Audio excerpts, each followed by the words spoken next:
나는 죽고 예수로 살라, 나는 죽고 예수로 살라라는 제목으로 하나님 말씀 증거하도록 하겠습니다. 뭐든지 그 원래의 모습을 안다는 것은 굉장히 중요한 것입니다. 그 원형을 알아야 이렇게 무너진 것들을 회복할 수 있기 때문에 그렇습니다. 성전이 무너져도 문제가 없었습니다. 성전 설계도가 있기 때문에 설계도 그대로 하면 되는 것입니다. 얼마 전에 우리 남대문도 불이 탔죠. 그렇지만 다시 복원이 가능했던 이유가 무엇입니까? 마침 설계도가 있었어요. 그 설계도 그대로 하면은 회복이 된다는 것입니다.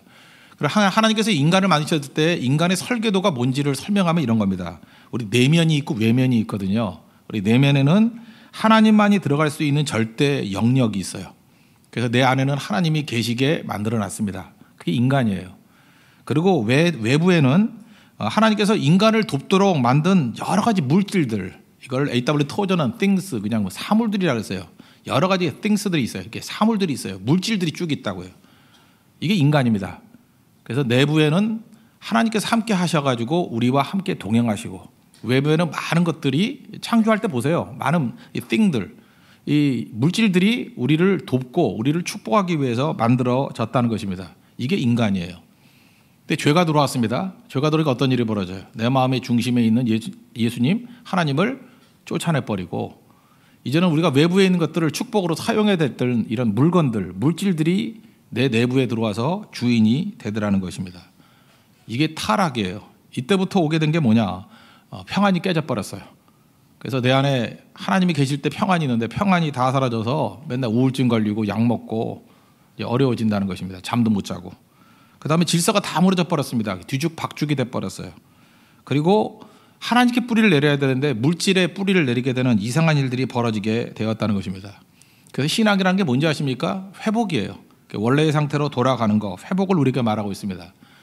예수님께서 산상수훈, 팔복을 처음에 말씀하셨죠. 첫 번째가 무엇입니까? 마태복음 5장 3절을 보니까 심령이 가난한 자는 복이 있나니 천국이 그들의 것이며, 심령이 가난하다. 이게 poor in spirit. 이 마음이 가난하다. 이게 무슨 얘기예요? 마음이 텅 비어 있다는 거예요. 뭘로 텅 비어 있다는 거죠? 물질에 대해서 텅 비어 있다는 거예요. 그 얘기는 무슨 얘기입니까? 그래야 하나님으로 가득 차죠. 그래서 첫 번째 복이 poor in spirit, 심령이 가난하다는 건 뭐냐 하면 창조의 원형의 모습으로 돌아가기 위한 토대를 만든다는 거예요. 내 속에 있던 이 잘못된 걸로 채워져 있던 것들을 다 비운다, 그런 얘기예요. 그래야 하나님이 들어가실 수 있죠. 이게 첫 번째 복이라는 것입니다. 하나님이 계셔야 된다는 거예요. 우리 평생의 싸움이 바로 이 싸움이라는 것입니다. 아브라함 예를 드십시오. 창세기 22장에 보니까 100세에 나왔던 아들 이삭, 하나님께서 그 아들을 바치라 그래요. 그 이유가 뭐예요? 마음의 중심에 하나님이 들어가 있어야 되는데 혹시라도 이삭이 들어가 있는 것 같이 보이잖아요. 그러니까 이삭을 몰아내고 하나님으로 채워야 된다는 거예요. 그 창세기 22장이 그 얘기 아니에요? 창세기 22장이 보여주는 게 무엇입니까? 십자가 사건 아니에요. 십자가 사건이 우리에게 보여주는 얘기도 똑같은 거죠. 우리 중심에 예수님이 들어와 계셔야 된다는 거예요. 그게 우리가 살 수 있는 길이고 우리 창조의 원형을 회복하는 길이라는 것입니다. 예수님 용법 얘기를 했죠. 예수님 용법은 1등을 사랑한다고 표현하고요, 2등을 미워한다고 표현을 해요. 그래서 누가복음 14장 26절을 보니까 자기 부모를 미워해야 되고 처자를 미워해야 되고 형제 자매 심지어 자기 자신을 미워해야 된대요. 이 미워한다는 건 원수된다 그런 뜻이 아니라 예수님의 용법에 의하면 1등에 반대되는 개념이에요. 2등으로 둬야 된다는 거예요. 그러니까 많은 사람이 부모를 1등에 둔다는 거예요. 그러면 그거 하나님이 밀려나 버리잖아요. 어떤 때 형제, 자매, 자기 자신을 1등에 둔다는 거예요. 그거 아니고 하나님을 1등에 둬야 인간의 창조의 원래의 모습이 회복이 된다는 거예요. 다 좋은 것들이죠. 부모님이 얼마나 좋아요. 처자가 얼마나 좋아요. 형제, 자매, 자기 자신도 사랑하라고 그랬잖아요. 좋아하는 거잖아요. 근데 어디에 두라고요? 두 번째에 두라는 거예요. 내 주변에 두라는 거예요. 그때 진정한 회복의 능력이 나타나기 시작한다는 것입니다. 그러면 내 마음속에 하나님을 중심에 두면 나머지 모든 것들은 우리에게 도울 곳으로 다가와요. 하나님을 중심에 두면 이 모든 것들이 도울 곳으로 다가온다고요. 아브라함에게 묻습니다. 너에게 하나님 외에 뭐가 있냐? 그러면 아무것도 없다고 표현해요. 그래서 이건 표현이에요. 하나님 외에 난 아무것도 없어요. 다윗에게 물어보세요. 여호와는 나의 목자시니 내가 부족함이 없으리로다. 그러니까 하나님 외에는 아무것도 없어요. 아브라함에게 물어봐도 하나님 외에는 아무것도 없대. 다윗에게 물어봐도 하나님 외에는 아무것도 없대. 그게 무슨 얘기냐면 내 속에 하나님 외에는 아무것도 없다라는 얘기예요. 근데 아브라함이 거지였어요? 여기는 누구보다 부자였어요. 다윗이 그지였어요. 왕이에요, 왕. 그죠? 진짜 엄청나게 많은 걸 갖고 있었어요. 근데 그거는 자기 마음속에 들어있지도 않아요. 왜? 그건 외부에 주어진 축복들이기 때문에.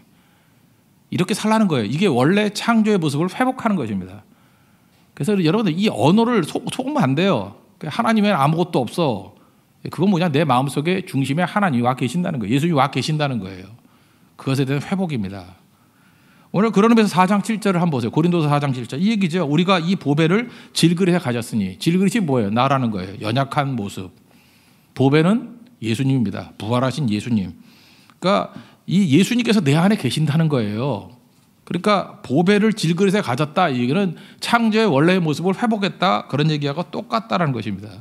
그러니까 예수님이 내 안에 가득 차 있으면 외부의 모든 것들은 사용 가능한 복으로 우리에게 다가온다라는 거예요. 이게 믿음의 회복입니다. 우리 이런 믿음의 회복이 있는 하나님의 거룩한 백성 되기를 바랍니다. 근데 이거는요, 우리가 이렇게 지식적으로 아는 거하고는 아무 관계가 없는 것 같아요. 신앙을 이렇게 지성화로 생각해가지고 아는 게 지식이 믿음인지를 알고 있어요. 잘 보세요. 부활하신 예수님을 베드로가 만났어요. 만나고 부활했다는 사실도 알았어요. 근데 한동안 무기력했던 거 아시죠? 부활한 예수님 만나고 뭐 이렇게 얘기도 나누고 그랬는데도 무기력해요. 심지어 무서워가지고 방문 걸어 잠그고 제자들 숨어 있었잖아요. 그리고 뭐 고기나 잡으러 가자 그러면서 직무유기하고 막 그런 일이 벌어지지 않습니까?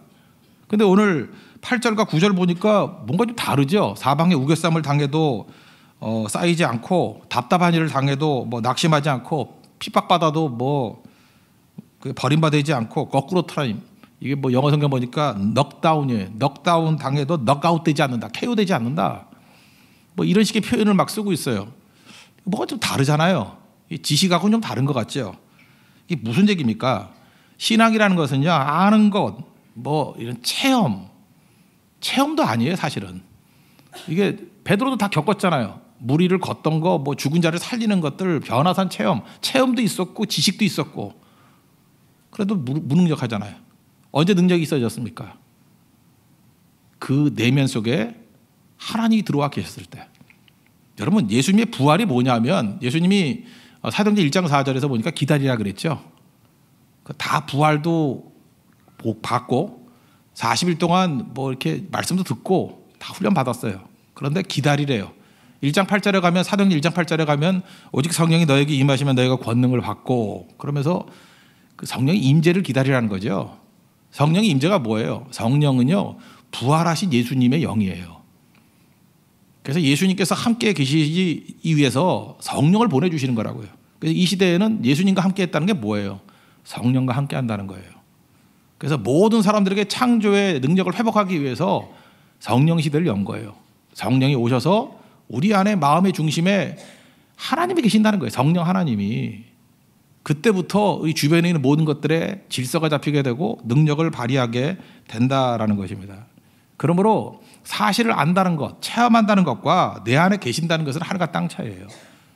신앙이 뭔지 아십니까? 예수님이 내 안에 계시는 거예요.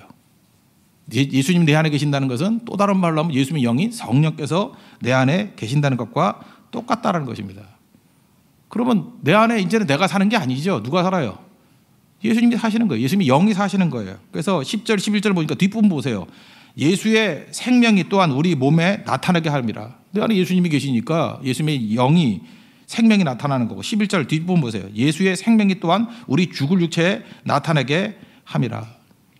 그래서 예수님 때문에, 여러분들이 예수님이 내 안에 계시면 예수님 때문에 이렇게 꺾여본 경험이 있는 거예요. 내 자아가 지금도 주인이 돼 있잖아요. 아까도 얘기했죠. 내 자기 자신도 1등이 되면 안 된다고요. 미워해야 된다고. 그러니까 내 자아가 죽어야 되는데 안 죽고 있잖아요. 그러니까 예수님이 들어오면 내 자아가 꺾이거든요. 꺾여본 적이 없는 사람. 그러니까 무능한 거예요. 하고 싶은 것 있었는데 예수님 때문에 이게 꺾여본 적이 있는 거예요. 하고 싶은 걸 꺾여본 적이 있는 거. 막 내 속에는 내 자아가 있어 분노가 막 치밀어 오르거든요. 근데 내 안에 계신 예수님 때문에 분노도 꺾여본 적이 있는 것. 그때의 능력이 나타난다는 거예요. 그러니까 예수 믿는다는 건 뭐냐 하면은 지식도 아니고요. 체험도 아니고 내 안에 있는 생명이에요. 내 안에 예수님이 계시는 거예요. 그 사도행전 19장에 보면은 거기 바울이 귀신을 쫓아내니까요. 스게와라는 사람의 아들이 있었어요. 7아들. 아들도 많이 낳았죠. 7아들이. 이들이 와가지고 바울 흉내를 낸 거예요. 예수님의 이름으로 귀신아 한번 물러가라 이랬다고요. 그랬더니 악귀가 뭐라고 얘기하느냐 하면은 사도행전 19장 15절에 내가 예수도 알고 바울도 알거니와 너희는 누구냐? 그죠? 그러면서 달려 들어가지고 두들겨 패고 옷까지 벗겨가지고 쫓아내 버렸어요. 여기 잘 보세요. 그래 좋아요. 내가 예수도 알고 예수님은 능력 있으신 분이니까. 근데 바울도 안 돼요. 예수도 알고 바울도 안 돼요. 근데 너희는 누구냐? 잘 보세요. 예수님이야 능력 있는 분이니까 그렇다고 치는데 바울은 우리하고 똑같은 성정이 같은 인간 아닙니까? 근데 어떻게 바울도 안다. 근데 바울을 무서워하고 있잖아요. 바울을 무서워한 이유가 뭘까요? 그 비밀이 갈라디아 2장 20절에 있다고요. 내가 그리스도와 함께 십자가에 못 박혔나니 그런지 이제는 내가 사는 것이 아니요 내 안에 그리스도께서 사시는 것이라. 바울은요 자기 이름 갖고 살지 않았어요. 자기 안에 예수로 살았어요. 그러니까 바울을 봤지만 이 악귀가 바울을 본 게 아니라 누굴 본 거예요? 예수님을 본 거라고. 그래서 내가 예수님도 알고 바울도 알지만 너는 뭐냐? 자기 안에 자기가 있는 거예요. 그러니까 백전백패죠. 여러분도 지금도 백전백패하는 이유가 뭐냐면 바로 여기에 있기 때문에 그래요. 제가 최근에 뭐 상담 비슷한 거 하나 받았는데 이런 거예요. 교회 오니까 자꾸만 사람들이 나를 미워한대. 나를 미워하고 뭐 심지어 나를 싫어하고 나를 오해하고 뭐 내 목소리가 너무 크다 그러고 뭐 맨날 이런 거예요. 근데 내가 그 쓴 글을 한번 쭉 봤어요. 봤더니 전부 다 내가 거기서 답이 나왔어요. 그 친구는 자기중심적인 거예요. 그래서 내가 교사한대요. 내가 성가대한대요. 또 웃긴 게 내가 멘토래. 와 미치겠어. 내가 멘토래. 멘토라고 말하는 사람도 없는데 내가 멘토래. 내가 그러니까 밥맛이 없지. 저도 마찬가지예요. 저도 약간 비호감이 있거든요. 그래서 어디 가서 내 이름은 약간 비호감. 못생겼잖아요. 그리고 뭐 교만해 보이고 미숙해 보이고 거룩하지 않아 보이고. 내가 나가면 스게바의 7아들하고 똑같아요. 그죠?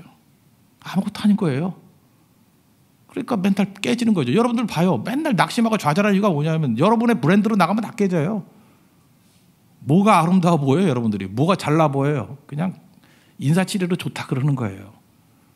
그냥 다 비호감이에요. 우리 인간들은 다 무너지는 거라고. 근데 언제 우리가 인정을 받죠? 특별히 선교 같은 데 갔을 때 예수님 브랜드로 가지 않아요. 예수님의 이름으로. 나는 다 사라져버리고 예수님의 손이 되고 발이 되고 예수님의 이름으로 예수님만 증거하고. 그래 자꾸만 가치가 올라가고 능력이 올라가죠. 그때 악기들이 와서 뭐라 그래요? 예수도 알고 너도 알겠다. 그죠? 네가 아니라 네 안에 있는 예수님이 보이는 거예요. 이제 뭔지 아시겠습니까? 자아가 죽지 않는 한 끝까지 재수 없을 거예요. 그 사람. 자아가 죽지 않는 한 절대로 그 사람 호감으로 돌아오지 않아요. 비호감이에요. 자기가 박살이 나고 완전히 죽어야 돼요. 그리고 말만 해도 내가라는 말이 나오면 안 되고 예수님 자랑하고 예수님 높이고 예수님 증거하고 예수님 사역하고. 그러면요 여러분들 가치가 지금의 100배 이상 올라가요. 100배가 뭐예요? 예수님 수준으로 올라간다고. 이게 믿음이에요. 믿음. 우리가 이걸 알아야 된다는 것입니다. 그래서 우리 신앙이라는 게 뭐냐면 내 안에 예수님 모시고 예수님으로 살아가는 것입니다. 그러므로 우리 많은 순간에 지금 2017년 됐는데 문제가 해결되면 좀 나아진다고 생각을 하죠. 내 안에 문제가 뭐가 있습니까? 뭐 직장이 되고 대학 들어가고 뭐 결혼하고. 결혼해서 문제가 다 해결될 것 같으면 여기 결혼한 사람이 거의 다인데 해결이 됐어요? 해결됐어요? 결혼했더니? 이제부터 시작이지. 취업이 문제 해결 다 돼요? 취업하면 그때부터 문제 시작이에요. 이 바보들이 이런 생각을 해요. 상황이나 조건이 바뀌는 게 해결이 아니에요. 문제는 뭐냐면 내 안에 예수님이 계시는 게 문제 시작이에요. 해결의 시작이라고. 신앙은요 내 중심에 예수님을 모시는 거예요. 내 안에 예수님 모시는 거. 그게 안 되면요 여러분 평생 헛된 싸움 벌이는 거예요. 예수 믿는 건 그거예요. 내가 죽고 내 안에 예수님이 사시는 거라고. 갈라디아 2장 20절 그게 믿음의 목표예요. 내가 죽고 내 안에 예수님께서 사시는 것이다. 그죠? 그때부터 능력이 나타나기 시작한다는 것입니다. 대충 사는 사람들 어떻게 사는지 알아요? 열심히 사는 사람들 보니까 그냥 평생 돈 모아가지고 개미처럼 집 한 채 살라고 살아요. 근데 이들 한번 생각을 해봐요. 제 나이쯤 됐어요. 이제 제 나이쯤 되면은 집은 사서 뭐래? 이제 곧 죽을 건데. 그 사서 애들만 좋지 뭐. 그 좋을 것도 없잖아. 또 걔네들 또 여자애 둘인데 또 싸울 거 아니야. 뭐 언니니까 내가 55% 가져야 된다, 45% 가져야 된다 뭐 이러고. 뭐하러 이렇게 불행의 씨를 남겨? 그렇잖아요. 뭐 나중에 어떻게 될지 모르지만 아니 55년 동안 해도 집 없이 잘 살았는데 뭐 나머지 인생에서 꼭 있어야 되나? 우리 이상해요 진짜 생각들이. 평생 쓸데없는 거 하려고 다 매달려가지고 뭐 집 한 채 없겠다. 집을 사고 난 다음에 제가 이런 분을 봤어요. 막 굉장히 기뻐서 왔어요. 왜 왔냐 그랬더니 묘자리를 마련했대. 명당이래 명당. 혹시 목사님 가보지 않으실래요? 저한테 그래. 김포 쪽에 있대. 그래서 내가 슬쩍 한번 가봤어요. 왜냐면 밥 사준다 그래가지고. 대충 보고 밥만 먹고 왔는데 묘자리 살았다 하나 이미 죽은 자예요. 아니 묘자리를 준비하러 다녀? 나 그런 천치는 처음 봤네 진짜. 또 하나는 뭐냐 하면은 자식이 교회 다닌다고 막 걱정을 하는 거야. 제사상 차려주지 않을까 봐. 그러니까 이 사람은 뭐냐 하면 귀신이 굴을까 봐 걱정하고 있어 지금. 잘 보세요. 이런 천치들이 다 있어요. 나이 다 들어가지고 얼마 살지도 못할 집 구하겠다고 지금도 그 남은 인생 얼마 남지도 않았는데 헛수고하고 있고요. 집 사겠다고 묘자리 마련하겠다고 그 나머지 에너지를 다 쓰고 있고 그 다음에 걱정되는 게 뭐냐 하면 귀신 돼가지고 굶을까 봐. 귀신이 돼서 굶으면 어때? 그죠? 귀신 돼서 굶을까 봐. 그래서 그것 때문에 그냥 안절부절하고 있다는 것입니다. 집, 묘자리, 귀신 굶을 생각. 예수님 승천하시는 모습을 봤던 제자들은요, 그거 보는 순간에 다 사라져 버렸어요. 우리 성도들 가운데 이런 눈이 확 띄는 분들이 생겼는데 그게 바로 뭐냐 하면 연세 좀 드셨어요. 잘 보니까 이제 남은 인생이 길지 않거든. 그리고 선교 현장에 나가서 이제 돈을 막 쓰기 시작해. 돈도 쓰고 시간도 보내고. 그러니까 영이 막 살아나고요. 그 다음에 자기 집안에 이제까지 문제 풀리지 않았던 것들이 다 풀리기 시작하고 자기 중심에 예수님이 가득가득 차니까 이제는 뭐 걱정, 의심, 두려움, 병원 갈 일도 없고요. 그 불면증 때문에 먹던 약도 다 끊고요. 우울증 약도 끊게 됐고요. 진짜 교회에 진짜 많이 돈 받아야 돼. 그거 고쳐놨으니까. 그죠? 그 치료비가 얼만데. 그거 다 고쳤어요. 다 고쳤었고. 그 다음에 이제 제가 완전히 낫는 방법이 뭐냐. 내가 그래서 이렇게 얘기했죠. 그러니까 1년 내내 선교 개근 한번 해보십시오. 그랬더니 벌써 그 말 듣는 순간에 모든 지병이 다 나빠졌어요. 정말 그분은 뭐 죽을 병은 아니고 그냥 자잘한 병들이 많았어요. 온갖 지저분한 병들, 잡다한 잡기 같은 병들이 되게 많았어. 싹 다 사라져 버렸어요. 왜 그래요? 사명으로 서 있기 때문에. 내 안에 예수님 가득 모시니까 그냥 한순간에 다 해결돼 버리는 문제들이에요. 노후 걱정 하나도, 노후 문제 다 해결됐어요. 그분은 사후 준비를 해놨으니까. 우린 노후 준비하는 사람들 아니에요. 사후 준비하는 사람들이지. 노후야 얼마 안 되잖아요. 사후는 영혼인데 영혼을 준비해야지 왜 그 노후 몇 년 되지도 않은 그걸 준비를 해요. 그리고 노후에도 잘 죽기 힘들어요. 이렇게 노인이 굶는다 그러면 정부에서 와요. 잠깐 도와주고 또 그것도 조심해서 있어야 돼요. 잠깐만 잘못 알려지면 교회에서 와가지고 도와주고 막 그래요. 막 와서 기도해주고 막 쌀 주고 죽기도 힘들어. 뭐 그렇게 걱정을 해요? 뭘 그렇게 걱정을 해요? 다 하나님이 채워주시는 길이 있다라는 것입니다. 그래서 내 안에 예수님을 모시기 시작한 그 순간부터 이제 막 능력이 나타나기 시작하는 거예요. 우리 삶의 환경과 조건이 바뀌어야 된다고 생각하죠. 그렇지 않아요. 지금 뭐 미국의 그 정권 교체기 아닙니까? 오바마가 2004년도에 민주당 전당대회에서 후보가 돼가지고 뽑혔잖아요. 그죠? 그 오바마의 능력이 거기에 있었다고요. 그 처음에 후보될 때. 그 지난번에 한번 얘기했죠. 조지 프레드릭 와츠의 호흡이라는 거. 그림 한번 보여주세요. 이거 보셨죠? 이거 설교 시간에 되세요. 이 그림 보고 은혜를 받은 거예요. 이 조지 프레드릭 와츠라는 사람이, 여기 보세요. 연약한 여자인데, 연약한 여자예요. 그리고 수건으로 뭐 가린 그 허름한 옷, 누더기예요. 상처 입은 몸이에요. 몸에 핏자국도 있고. 근데 비파가 하나 있어요. 비파는 줄이 7개인데 6줄이 끊어져 버렸어요. 한 줄밖에 없어요. 근데 이 그림의 제목이 호흡이에요. 호흡. 소망이라고. 소망이란 건 뭔지 알아요? 모든 조건 다 갖고 있는 게 아니에요. 아무것도 없다 할지라도 그죠? 하나님 바라보는 그것이 우리에게 소망이라는 거예요. 주님이 내 안에 계시면 이 모든 걸 다 이길 수 있다라는 거예요. 오바마가 진짜 그랬잖아요. 흑인으로서 아무것도 없었는데 대통령도 되고 다 이겨냈잖아요. 그 설교 시간에 제대로 한번 듣고 변화된 내용들이죠. 우리는 많은 순간에 그죠? 7줄 다 있어야 된다고 생각하고 옷도 좋아야 된다고 생각하고 건강도 있어야 된다고 다 있어야 된다고 생각하는데 속에 하나님만 없어요. 죽는 인생이에요. 아무것도 없어도 괜찮아요. 한 줄 남아도 괜찮아요. 내 안에 예수님 모시면 그것이 소망이 되고 일어설 수 있는 힘이 된다는 것입니다. 외적인 환경 보십시오. 돈이 해결해줘요? 우리나라 지금 재벌들 잠 못 이루는 재벌 되게 많겠죠? 우리나라 최고 재벌도 지금 잠 못 이루겠죠? 아시죠? 돈이 해결 안 된다는 거 알잖아요. 권력이요? 정치가 이 최후들을 봤잖아요. 아무것도 아니에요. 지성, 뭐 과학, 그게 우리를 채우는 거 아니에요. 우리 안에는 하나님 창조의 원형이 있다 그랬잖아요. 하나님으로 가득 채우고 나머지 모든 것은 축복이라니까요. 다룰 수 있어야 되는 거예요. 이 원형을 회복할 수 있는 우리 하나님의 거룩한 종 되기를 바랍니다. 어떤 연세 드신 분인데 신학교를 갔어요. 나이 들어서 신학교 가는 분들은 좀 이유가 있어요. 이유가 있는 분이 있는데 50대가 다 됐는데 신학교를 간 거예요. 그러니까 궁금하잖아요. 그래서 그 나이에 왜 신학교를 갔습니까? 그랬더니 하여튼 이분이 신학교 간 그 설명을 이렇게 얘기해요. 자기가 이제 총각 때 은행원이었는데 이제 어떤 여자를 만났대요. 이제 결혼을 하려고 그랬더니 장인이 오라 그러더니만 조건이 있다고. 또 예수 안 믿으니까 예수 믿어야 교회 다녀야 결혼 허락한다고. 교회만 다니면 된다. 근데 이 사람이 워낙 성실한 사람이니까 뭐 그러겠다고. 그랬더니 그 장인이 그러더라는 거예요. 내가 딸이 셋이 있는데 첫째 딸, 둘째 딸도 다 자기 믿지 않는 남자만 데리고 오더래요. 그래서 이런 약속을 했는데 결혼하고 난 다음에 교회 안 다니더라는 거예요. 너만은 제발 좀 다녀라. 그랬더니 신신당부했다라는 거예요. 그래서 뭐 알겠다고.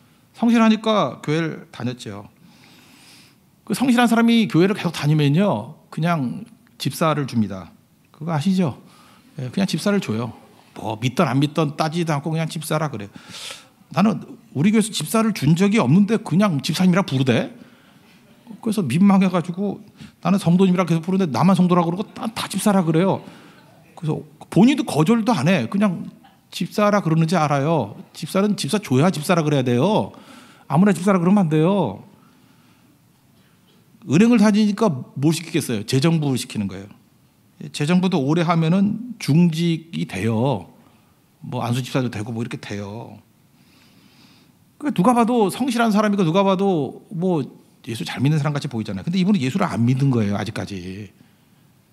근데 교회에서 이제 이렇게 성경 공부를 하는 모임이 있는데 그때 처음으로 이제 구원에 관한 체크업을 했어요. 뭐 오영리 같은 거, 죄죽 40령. 이렇게 예수님의 십자가에 관한 복음을 증거했더니 알고 보니 자기가 믿은 게 아니었어요. 내가 믿은 게 아니었어. 믿지 않으면 구원 못 받잖아요. 지옥의 백성이 되잖아요. 자기 인생을 돌이켜 보니까 사고도 몇 번 나고 죽을 위기가 여러 번 있었어. 갑자기 화가 확 나더라는 거예요. 그 목사에 대해서. 아니 나 예수 믿지도 않았는데 그때 죽었으면 나 지옥 갔잖아. 나 그때 갔으면 끝났는데 아니 나한테 이거 집사 주고 잠깐 중직 맡기고 해가지고 나 믿는 거로 착각하게 만들었는데 이 목사 이거 한 번도 나한테 십자가에 대해서 증거도 안 하고 구원에 대한 확인도 안 해보고 그래서 화가 나가지고 싸우려고 그러다가 내가 목사 해야지 그래서 신학교 갔다라는 거예요. 하나 이 얘기를 들으면 참 이게 의미가 있다고 생각을 해요. 그죠? 우리가 많은 순간에 그 믿음 구원에 대한 체크업을 안 해요. 죄죽 40년 우리가 죄인이고 죽어요. 하나님 우리를 사랑하셔서 아들 독생자를 주셔서 십자가에 달리셨어요. 그분을 믿고 영접하면 구원받는다. 이 오영리 아니에요? 그러면 지금도 마찬가지예요. 믿음이라는 건 선물이기 때문에 믿고 싶다고 믿어지는 게 아니거든요. 그래서 뭐 믿어요 이렇게 강요한다고 믿어지는 게 아니야. 믿는 건 믿어져야지 믿는 거죠. 그래서 믿음은 이렇게 생각하면 돼요. 요한계시록 3장 20절 보니까 내가 문 밖에 서서 두드린다고 문 열고 내가 들어가서 같이 먹고 마시자 이렇게 하는 예수님의 초청이 있거든요. 그래서 영접이라는 건 이런 거예요. 우리가 수영을 할 때 물에다가 내 몸을 맡기듯이 믿으란 얘기가 아니라 좀 한번 맡겨보세요. 지금도 이제 오랫동안 이제 교회는 나오는데 예수가 안 믿어지시는 분들 있잖아요. 그러면은 일단은 긴장을 좀 풀고, 수영할 때 힘 주면 안 되잖아요. 긴장을 풀고 그냥 예배 드릴 때 아무 생각 없이 맡겨보라고. 맡기다 보면은 이게 물에 뜨잖아요. 마찬가지로 예배 때 주님께 내 몸을 맡기면은 주님이 이렇게 찾아오셔서 느끼게 만들어 주셔요. 느끼는데 반응 안 할 거 없잖아요. 그 느끼는 대로 반응을 해보라고요. 이것도 잘 안 되면요, 성교 같은 데를 한번 가보세요. 가가지고 그냥 미친 셈 치고 맡겨버리세요. 맡겨가지고 그때 보면은 이건 분명히 인간이 하는 일이 아니라 뭔가 하나님이 하시는 일인 거야 라고 느껴져요. 이번에도 네팔 가가지고 예수 안 믿던 분이 한 분이 그래서 느껴져가지고 믿은 분이 생겼어요. 느껴지거든요. 그걸 어떻게 부인해? 이게 이거였구나. 그래서 시작한 거예요. 이제 느껴지기 시작하니까. 그래서 이제 믿음의 이제 시작이 됐어요. 이제 계속 느끼게 되거든요. 맡기면 느끼게 돼요. 그걸 영접이라 그래요. 거절하지 아니하고 아니야 하는 게 아니라 맡기는 거. 그때부터 맡기는 것을 성경에서 뭐라 그러냐면 내 마음에 조금씩 예수님이 중심으로 들어오는 거예요. 채워지는 거예요. 그래서 내 안에 온전하게 예수님이 가득 찼을 때를 믿었다 이렇게 얘기를 한다고요. 그럼 그때부터 능력이 나타나요. 막 능력이 나타나서 일단 마음에 평강이 임하게 되고요. 그 다음에 질서가 잡히게 되고 그 다음에 능력이 나타나기 시작한다는 것입니다. 그래서 질병도 낫고 회복되고 그런 일들이 벌어져요. 어떤 성도 얘기하는데 암에 걸렸어요. 암 때문에 암도 여러 가지였어요. 암 수치가 상승해가지고나 이게 뭔 수치인지 모르겠지만 380까지 올라갔대요. 정상이 20인데 무슨 치수인지 모르겠어요. 나는 우리 집 가족 가운데 암 환자가 없어가지고 그랬는데 380까지 올라갔대요. 되게 높은 건가 봐요. 위험한 거래요. 그래서 이제 항암 치료를 받고 있는데 이제 의사도 이제는 위험하다 그랬대요. 그런데 예배 시간에 예배를 드리는 가운데 찬송을 하는데요. 그냥 갑자기 그냥 힘을 쫙 빼면서 그냥 하나님께 맡기고 싶더래요. 그때 예수님께서 이렇게 만져주시는 느낌이 있더래요. 그래서 그냥 전심으로 부르짖었대요. 그분 점잖은 분이라서 부르짖는 분은 아니거든요. 주님 도와주세요. 병보다도 나를 구원해 주세요. 그랬다라는 거예요. 그랬더니 속에 있는 것들이 이렇게 뭐가 이렇게 들리는 것 같이 보이더래요. 이렇게 들려지는 것 같이 보이더래요. 그러더니만 자기가 느낌이 머리에 뚝 떨어지면서 뭔가 난 것 같더래요. 그래서 그 다음 주에 병원 갔더니 28이 됐대요. 20이 정상인데. 의사가 어디 갔다 왔냐 그러더래요. 이거 이상하다고. 뭘 어디 갔다 예배 갔다 왔지. 그죠? 의사가 고치지 못했던 일들을 고치게 되었다. 그런 얘기를 하는 걸 제가 들어봤습니다. 내 안에 예수님께서 계시면요, 이런 일들이 벌어져요. 옛날에 어떤 이제 자매인데 그 자매 그런 거 있잖아요. 지금 여기 안 계시니까 하는 얘기예요. 옛날 얘기. 좀 결혼하기 힘들게 생긴 자매도 있어요. 제가 아무리 봐도 여성적인 매력이 없어요. 정말 없어요. 그래서 기도도 잘 안 나와요. 이건 잠깐 믿음이 안 생기기 때문에. 근데 이분이 이제 기도를 간절히 했단 말이에요. 간절히 했더니 정말 기적이 나타나더라고요. 어떤 혜성같이 어떤 형제가 나타나가지고 프로포즈를 했어요. 그래서 결혼했다고요. 결혼해가지고 지금 외국에 나가가지고 지금 굉장히 요즘에도 연락 오대요. 엄청나게 많은 사역들을 하고 있다고. 저는 그때 이런 걸 느껴요. 주변 사람들이 다 불가능하다 하는 일들이었는데 그 자매 기도가 딱 하나였대요. 배우자. 자기도 그런 기도 잘 안 했대요. 근데 그때가 특세 기간이었는데 그냥 한 달 동안 4주 동안에 그 기도 하나만 했대. 배우자 하나만 놓고. 믿음이 온 거 예수님이 오시는 순간에 믿음의 기도를 했고 그 자매 그게 확신이에요. 결혼을 통해서 믿음이 생긴 자매예요. 배우자 하나 놓고 기도했더니 하나님이 보내주시더라는 거예요. 기가 막힌 형제를. 키도 크고 지금 LA 살고 있는데 말도 안 되는 일들이 벌어요. 말도 안 되는 일들이. 그 다음에 그 말도 안 되는 일이 한 번은 계기가 돼가지고 지금 엄청나게 사역을 해요. 지금 되게 예뻐졌어요. 성형을 해가지고. 뭐 몰라? 성형을 해서 결혼한 게 아니고 결혼을 해서 성형을 한 거예요. 몰라보겠어요. 당연히 몰라보죠. 몰라보겠어요. 그런 인생이 완전히 바뀌어가지고 그게 우리가 살아가는 길이라는 것입니다. 여러분 믿음의 싸움이 뭔지 아시겠죠? 내 안에 예수님 모시는 거예요.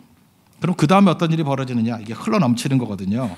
그래서 15절 같은 데 보니까 뭐 은혜가 더하여 넘쳐서 그랬죠. 넘치는 거. 그 일본의 미즈노 겐조라는 분이 계십니다.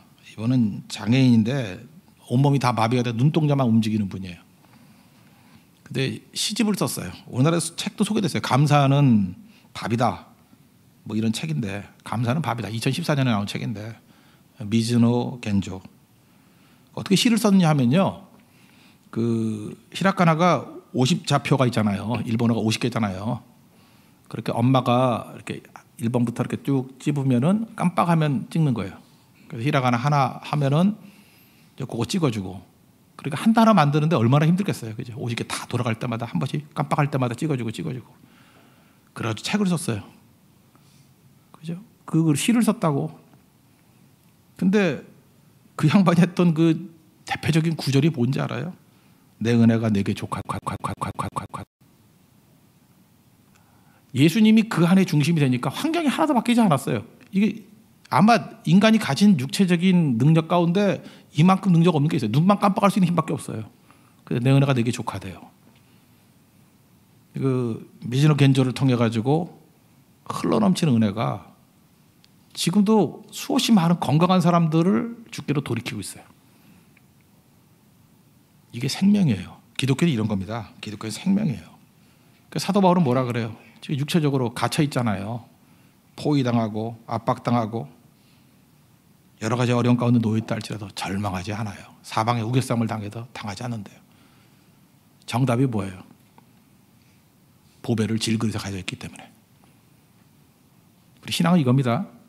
내가 얼마나 많이 알고 있느냐 그거 아니에요. 내가 얼마나 많이 봤느냐 그것도 아니에요. 내가 얼마나 체험했느냐 그것도 아니에요. 기독교는 내 안에 있는 생명이에요. 내 안에 있는 생명. 내 안에 예수님으로 가득 찬 거예요. 내 안에 하나님으로 가득 찬 거예요. 그리고 내 안에 어떤 것도 things, 물질이 들어가 있으면 안 돼요. 그건 다 외부에 있는 거예요. 이건 다 축복이에요. 내가 사용할 것들이에요. 내 안에 있는지 아닌지를 확인할 수 있는 게 뭐냐면 드려보는 거예요. 내 안에 있는 건 못 드려요.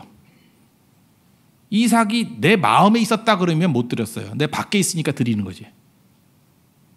여러분 지금도 그래요. 헌신이라는 게 뭐 헌신은 딴 거 아니에요. 이렇게 주님께 드린다라는 건 뭐냐면 내 안에 내 인격 속에 있는 게 아니기 때문에 드릴 수 있는 거예요.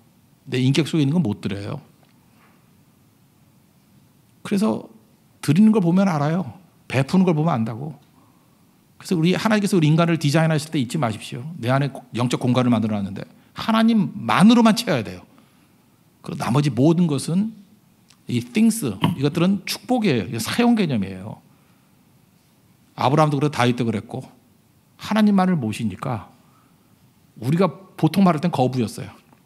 근데 그게 아무것도 계산에 들어갈 존재가 아니었어요. 사용하는 개념이었다고. 갈라디아 2장 20절이 그 얘기입니다. 내가 죽어야 돼요. 내 안에 있는 모든 것들이 다 죽는다. 그 비운다 그러고 자기를 부인한다 그래요.